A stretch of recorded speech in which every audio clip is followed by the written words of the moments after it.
blogging journal. Today's the day that I have my appointment to hopefully get this catheter out of me and find out what my results are from the operation. Hopefully I am 100% clear and don't have to continue through this process. Next process will be radiation. If there's results in the lymph nodes saying that there's cancer cells in there, so that's where I'm heading right now, and we'll find out what the results are. Stay tuned. Alright, so I'm sitting in the restroom at the UR for my appointment, and this is the last item from my surgery situation. They just took the catheter out of me, deflate the bulb, and pull it out. So as of right now, Dr. Joseph took 3 lymph nodes and they were negative for cancer, but a small area around where the prostate was removed had cancer cells, which was removed. So at this point in 6 weeks, I'll go back and have the pH level rechecked. So right now it's at 8 or 7, yeah, 7 level. So then they'll find out. If it increases, that means it's still cancer. If it stays the same, then they'll just leave me on monitorization. And my follow-up doc says I have to be on extreme limited activity for about 6 weeks until after I get checked. Let's see. Okay, 6 weeks. In 6 weeks, I'll go ahead and get my PSA rechecked. It's at 7, and then in 3 months, I'll come back and see Katie, and then they'll go ahead and in that time frame they'll go ahead and check those PSA levels and see if they increase. Okay, and then that'll be the determining factor as to whether I'm going to be monitored or I have to be set up for radiology. One more down. to clean up the following, but with them removing the micro cancer cells there, which was a spillover.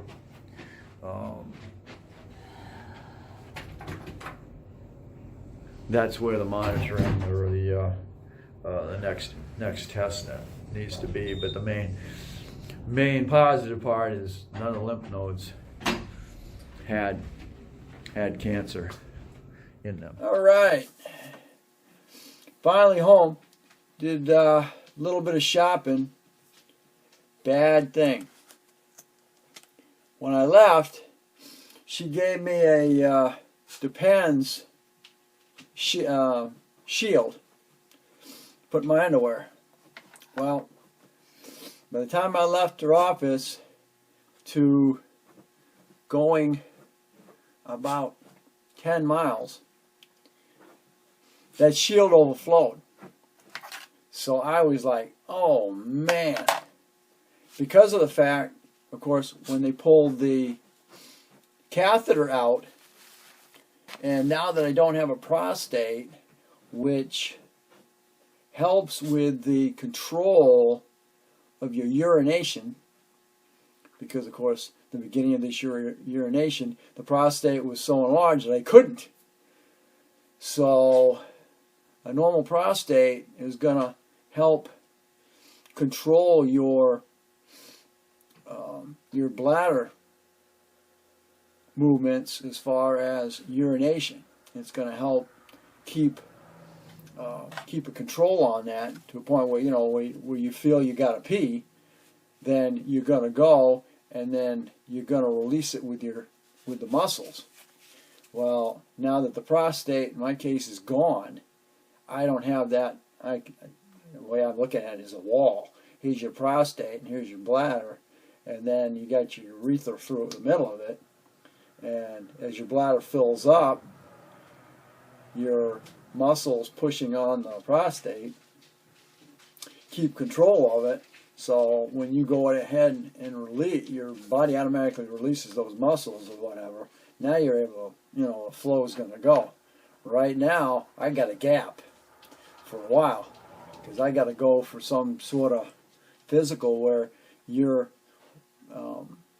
squeezing like you're trying to keep from urinating. So that's coming in the next week or so. But in the meantime, I've got to wear a male diaper or some sort of a shield. Pelvic floor physical therapy. What? Say again? That was pelvic floor physical therapy. Physical therapy. Teaches you to do Kegel exercises. Kegel exercises, which women have tried to do after childbirth. To tighten their stuff. To tighten their stuff. So this is going to be under adult conversations from now on, because of the fact that it deals with after the removal of the prostate. So here's the schedule that my doctor has given me.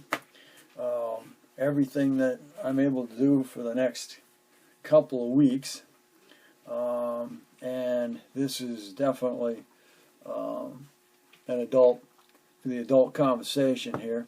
This is currently the 18th of September, and all this stuff goes next week.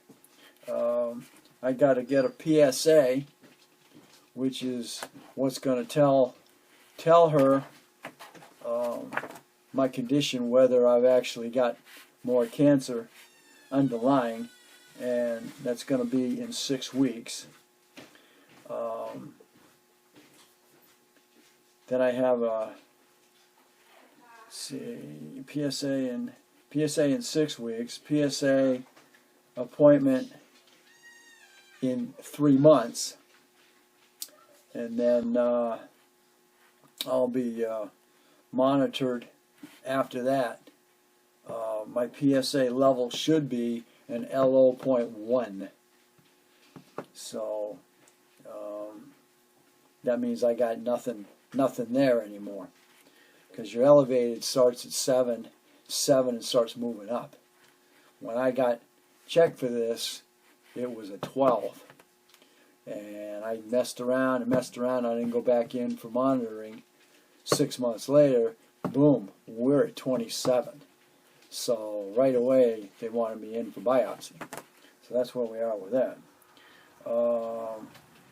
I got to get, guess what? Viagra. 20 milligrams. I'm going to be taking daily for 18 months. And what they're saying right now, because of the fact he didn't take all the he didn't take everything, all the nerves out. He just took parts of a couple of them in there. Hopefully I'll be back to full functioning in 18 months. Could be sooner, could be longer, but right now they're going to put me on it for 18 months, and then they're saying that 3 months can try. Okay, in 30 days, on the 10th,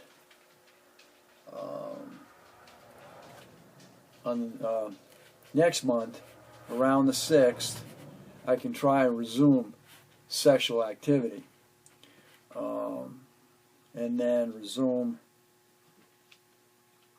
normal activity, my normal activities, on the 20th. As down here she says, after 30 days, can try to get an erection. Then what you're going to do is you're going to increase the milligrams of Viagra to 4 to 5 tablets. You're only going to take one. I think it's 1 tablet, and then after 30 days, go ahead and try to increase between 3 and 5 tablets 30 to 60 minutes prior to sexual activity. So guys, there it is. I haven't lost any drive for sexual activity as of right now. So it's just a matter of whether my equipment is going to catch up to speed here, and that's what I've been really worried about, is overcoming. And she's saying in 18 months you should be back to normal, your normal activity. So it's just going to be what the PSA is going to say in 6 weeks, to see if it is the same as whatever it is right now, or it is dropped. So that's what we're hoping, is it's going to drop, and then they'll put me on a monitoring. I don't know whether it'll be yearly or every 2 years or every 6 months. It's hard to say. But there you go. And for you ladies who are zipping in here to watch this, in my case, it isn't changing my drive. Unfortunately, my equipment is falling apart for the moment. So hopefully in 30 days here, no, it really isn't 30 days, it's going to be, we're the 18th. So hopefully in three weeks we'll see where I stand. But right now, dealing with uncontrollable urination is the thing. So what I've got right now, this is what I've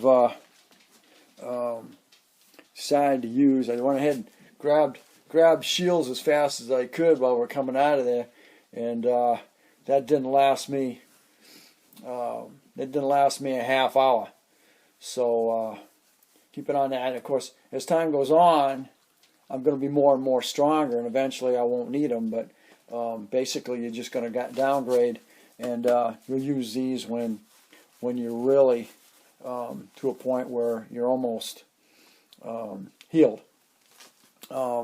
Right now, these are the best thing to use using your regular shorts, or take one or two with you wherever you go, and then you have them on hand. This is the next thing. These are the briefs that are already built in. So all this is under the pens that I've decided to go with, because it's the last episode here of getting a catheter out.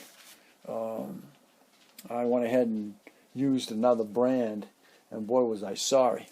So here you go. These are actually briefs, and then of course these here are your shields, and then those are maximum shields, which is what they gave me right out of the office, and they lasted me about hour and a half. And then as emergency, I went into the store to find another one, but they didn't have it. They only had these. And of course, as you see, that's light, and these are maximum.